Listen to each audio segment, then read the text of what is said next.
All right, so in this video, this is going to be a quick how-to change the oil on your Coleman 200 EX mini quad or mini dirt bike.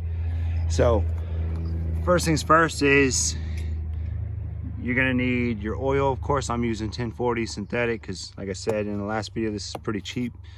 Next thing you're going to need is a 10 millimeter.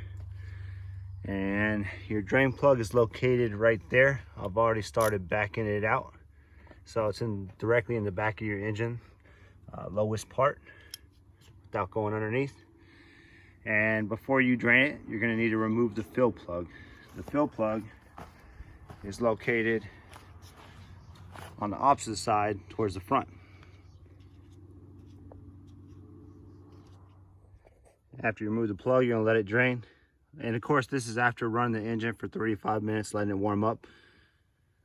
So let it drain completely and then insert your fill plug back in.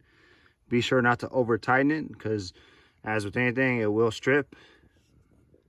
All right, so once you're down to the drain just pretty much dripping, you're gonna go ahead and insert your plug. And as I said, you do not over tighten it.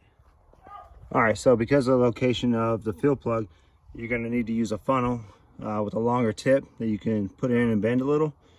The recommended fill is 0.6. So in the manual, it also states that it just has to be towards the bottom of the threads. So I'm gonna start with like 0.5 and then check it from there. All right, so I filled it up and then reinstalled the plug.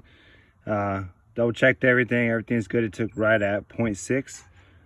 So yeah, that's the quick and easy way to change your oil. It's not hard.